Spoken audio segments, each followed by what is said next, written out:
Vice President Kamala Harris finally had her first solo sit-down with the media yesterday as she talked with the National Association of Black Journalists. Now, this is the organization that Donald Trump sat down with about a month or so ago in Chicago, I believe it was. She dodged the question of whether she would use her executive power, if elected, of course, to create a commission on reparations. One of the members of the panel pressed her on this, and she just would not answer it. She deferred to Congress. She said it would be an action for Congress to take up. Also, the Secret Service said yesterday that they cannot keep President Trump safe on the golf course, yet they're able to keep Joe Biden safe as he lounges on the public beaches. Got a lot to cover. I'm Joey Hudson, in for Mike Gallagher. 800-655-MIKE, 1-800-655-6453 is how you join the conversation. Hope you will. Your phone calls are welcome. You can text me on the MyPillow text line, 1-800-655-6453. The president spoke last night in Flint, Michigan. It was a town hall, his first time speaking since the second attempt on Sunday. President Trump argued that it is the consequential presidents who faced a threat of attempted assassination as he talked with Governor Sarah Huckabee Sanders, the Arkansas governor, his former press secretary, of course. The president talked about, he said, you wonder why I got shot at, right? In cut number one, he explains that he believes that he's being shot at because he's trying to make a difference. And then you wonder why I get shot at, right? You know, only consequential presidents get shot at. Right. When I say something like that, you have countries saying this guy, but what can you do? You have to do what you have to do, right? We have to be brave. We have to be brave, and that we do. You know, you think about this, and Trump loves to play golf. We're told that his staff in a meeting with Secret Service yesterday pushed back on the idea that he just needed to give it up because Secret Service is saying it's going to be tough to keep him safe on the golf course. They suggested that maybe he, if he wants to play golf, that he plays at the Joint Base Andrews course. Evidently, there's a course on the Air Force Base, and they can better secure it.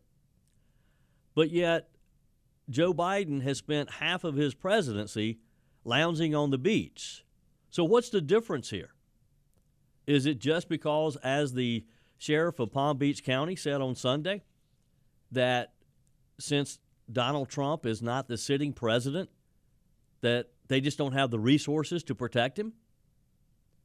And is it realistic to think that we should just ask Donald Trump not to play golf between now and November the 5th? Or do you say, well, you know, that's not a big sacrifice. Just, you know, stay at home. Don't play golf. But, you know, golf is Trump's outlet. He's not a runner. He doesn't do some of the things that some people do to kind of relieve stress. He likes to play golf. He plays golf quite a bit. And you may recall he played golf quite a bit when he was president. He has some beautiful golf courses around the world. They kept him safe then. So is it a matter of they can't keep him safe, or they're just not interested in keeping him safe? They don't want to use the resources to keep him safe. There's a movement within Congress, we're told, a bipartisan movement, because this should be a bipartisan issue. I don't care if you're a Democrat, if you're a Republican, if you're an independent, or whatever. If you're a member of Congress, I would think that you would want to make sure that a former president particularly, but the nominee of a major party could be kept safe. So I ask you, should we just ask Donald Trump not to play golf, to not have any open-air events? I don't think that's going to go over very well with Donald Trump. Do you? In Michigan last night, he said, I'll say this for Michigan, if I don't win, you'll have no auto industry within the next 2 to 3 years. China is going to take over all of your business because of the electric car and because they have the material that we don't. Michigan, of course, could play a key role in this year's election. Trump won the state in 2016. He narrowly lost it to Joe Biden in 2020 with less than 3 percentage points. Polls show that it is a tie presently, according to the Real Clear Politics polling average.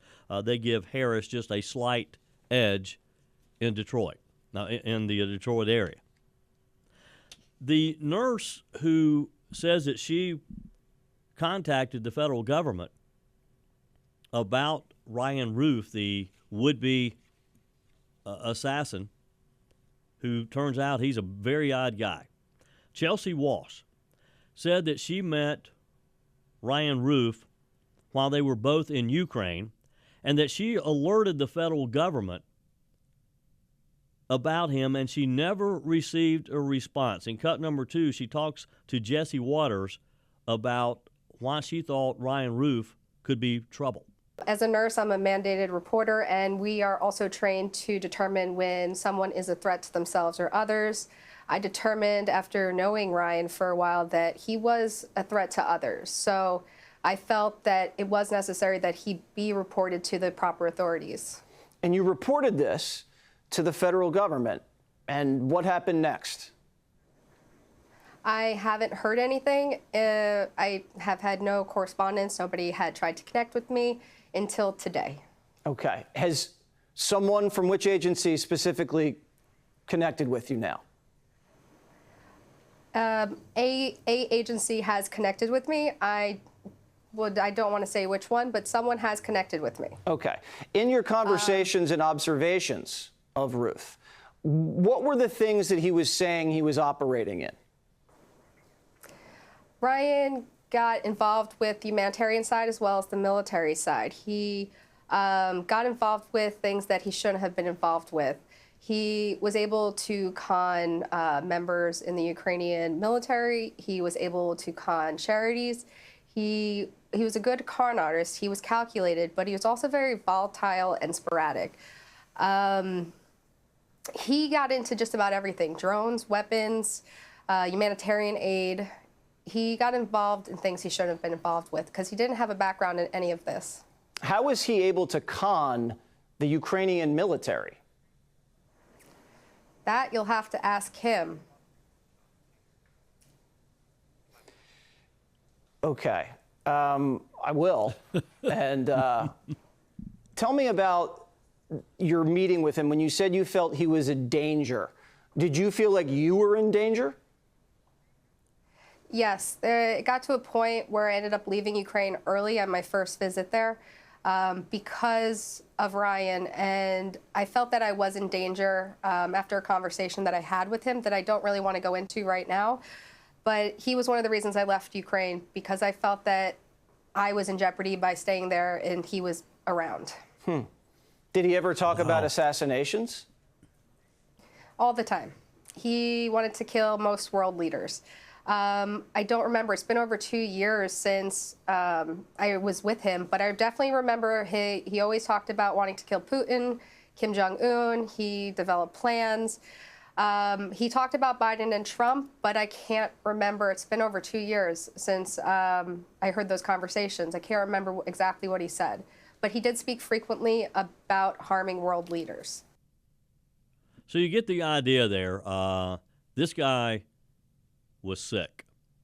He was reported, and now she didn't say who she had been who had been in contact with her now, but obviously it was a day late. Our government just ignored this. Now I get it; they probably get a lot of reports, but it seems like she gave a lot of detail on someone who seemed to be fixated on assassinating world leaders. Joey Hudson in for Mike today. 800-655-MIKE, 800-655-6453 is how you join the conversation. Your text messages on the MyPillow text line are welcome as well. President Trump will be in Nassau County, New York later today. A 7 p.m. rally there. This, of course, the first rally since the second attempt on his life on Sunday. 60,000 tickets have been requested for a Coliseum that holds 16,000. Security is tight, as you can imagine. Only ticketed attendees will be allowed in.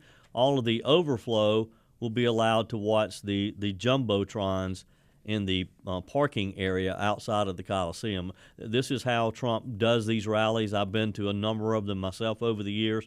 And, you know, the thing about Trump supporters, you would think, okay, you stand in line, and the line's already started, by the way. People are lining up to get in to Nassau Coliseum as we speak. So you stand in line all day. Of course, it's cooled off some now, but I was at one in Charlotte back in the heat of the summer.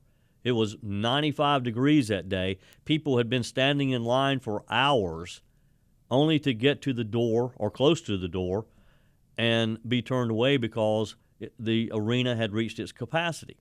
You'd think people would be upset, and they are. They're disappointed, but you don't see these people,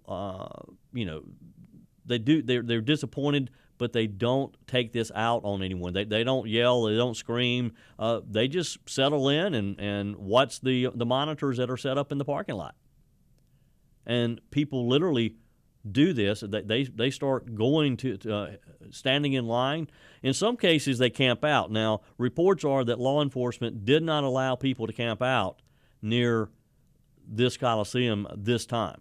And as you can imagine, security is very heavy following the second assassination attempt on Sunday.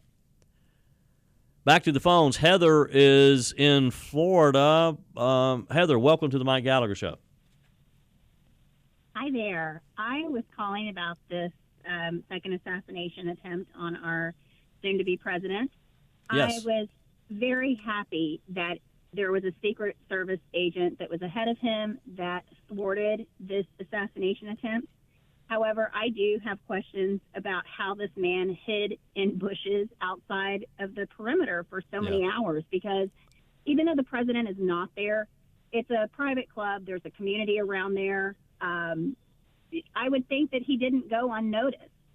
Yeah. Clearly, a pedestrian or another person saw him as well, and that's the person that got the picture of the license plate. We're all alert. We all want to protect our president-to-be. And I think that the Secret Service is doing the best they can with what they have. It's disturbing that they would suggest that they can't protect him on a private golf course when Biden's on the beach. Many presidents have played golf. Many presidents enjoy outdoor life, as they should. Yeah. That's part of the job, is being able to participate in activities that all Americans enjoy. Exactly. And here's what I don't understand, Heather. You're right. How did this guy, I mean, it's reported he'd been out there probably 12 hours or more. And the question that I have is, how did he know Trump was going to play golf? Or did he really know? Was he just taking a chance? Because this was not a planned event, according to reports. It wasn't on his schedule. And apparently, President Trump decided, hey, I think I'll go play a round of golf. I happen to own a golf course just down the street. I'll run over there real quick. So you think this guy do you think he just decided to camp out on the chance that Trump might play golf, or did he know something? I would say that is a great chance to take, right? Yeah. To assume that a non-scheduled visit would happen at that location. There are too many, I don't really know what you would call them, but coincidences or whatever, where you find out later on that there's absolutely someone else that is a leak. Someone's giving information, or there's some type of operative. You know, I don't know. I don't want to sound like a crazy conspiracy person, but clearly this man was going off of some type of information that he had, whether it be the pattern of Mr. Trump, because, again, if he's in Palm Beach, perhaps he does take unscheduled trips to the golf course. Yeah, and he does. He does. Yeah, that would be predictable. Yeah. But the prediction, that's a crazy prediction, to be able to be right there at that spot, waiting and knowing that, you're waiting for him to show up. You know he's going to show up. There's so many golfers on that course. How would you know which group of golfers was with him? Another good question. Yeah, how would you know when he came on the property? Right. Yeah. I would imagine that there's some type of, police escort or something. I would imagine that there's, some type of, car. Well, you look, if you're Donald Trump, you can't sneak up on anyone because you're in a motorcade, and that's how people know when he's in town.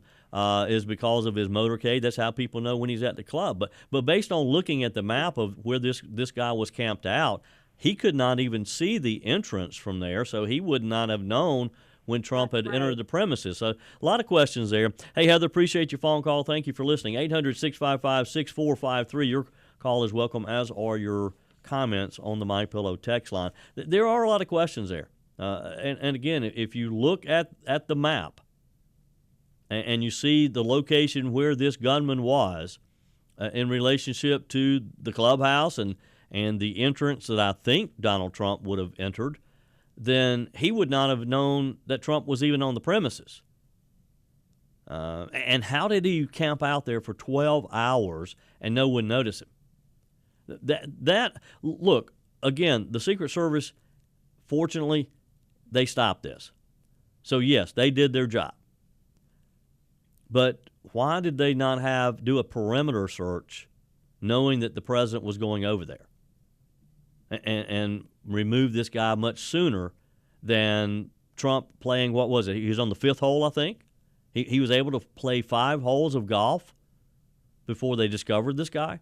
Shouldn't they have done a perimeter search before he even walked out on the golf course? A lot of questions. 800-655-6453. Mike Gallagher.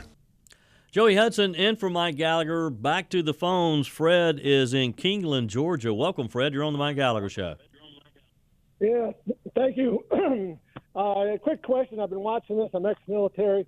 Secret Service and Trump have a lot of money. I don't see why they don't have a set of security dogs with a handler walking ahead of Trump when he's exposed to this sort of thing on the golf course. It was lucky that guy saw the rifle coming through the fence, but dogs are much more keen, and they could have started barking or at least identified there's a threat in the woods there. And for the money and for what's on stake here, I don't see why they don't employ someone like that or have a team like that. Yeah, you're right, Fred. It does raise questions. Now there was a team going ahead of Trump. They were staying, as I understand it, about 2 holes ahead of Trump. But again, I would question why they did not do a full perimeter prior to Trump even going on to the golf course. And other law enforcement agents have asked the same question. Secret Service have acknowledged that maybe they should have. They didn't. Unfortunately, this team of agents who were ahead of Trump, they were able to scare this guy off, and eventually, because of quick action and because of someone seeing him in the area, getting the license plate tag, and the sheriff's putting out a bolo so that other law enforcement agency would be looking for this guy, they were able to catch him very quickly. So it all worked, but boy, how he was able to be in place for 12 hours and be there to begin with is the big question. I don't think that Trump should even be out on the course until a perimeter search has taken place. Scott is in Sarasota, Florida. Welcome, Scott. Hey, how you doing there, Joey? I'm wonderful. I was going to bring up the fact that his truck had to have been sitting somewhere nearby. That seems like that would have been immediately responded to as being suspect, suspicious. Anyway, I just wanted to mention that. Yeah, you're right, Scott. You would think that a truck sitting there for, again, 12 hours or so would have raised some suspicions. Thankfully, somebody did get the license plate of that and a description of the truck. And evidently, I don't know that I've seen a report of exactly where the truck was in relationship to where he was, but evidently it's pretty close because he's able to get to his truck quickly upon being discovered by Secret Service and drive off. All good points, Scott. Appreciate your phone call. 800-655-6453. One line open for you. Kathy is in San Antonio, Texas. Welcome, Kathy. You're on the Mike Gallagher Show. I'm sorry, Kelly. Hello? Kelly, yeah, sorry about that. I said Kathy. It's Kelly. Oh, no. Good. Hey, listen, I'm so angry. I have not heard these gutless jellyfish Democrats come out and condemn these attacks. Absolutely, with their crap rhetoric, this is what's going on. Yeah. Why have they not condemned these attacks? I haven't heard one person except Sleepy Joe call in and say, "Are you okay?" Yeah.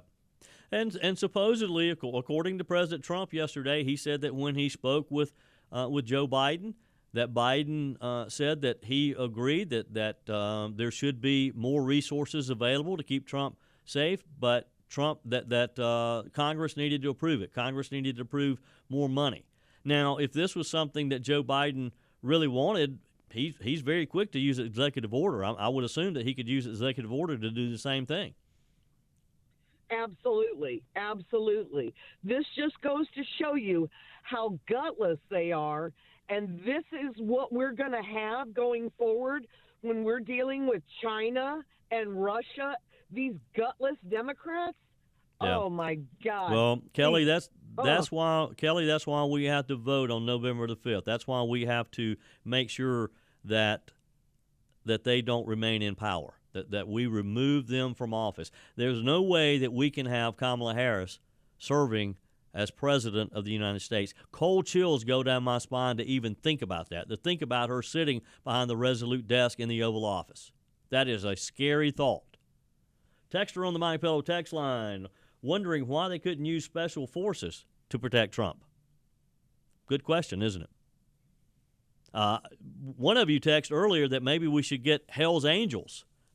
Now, that's what we need, Hell's Angels with, in their black leather jackets protecting Trump. I bet they wouldn't let anybody get close to Trump, would they?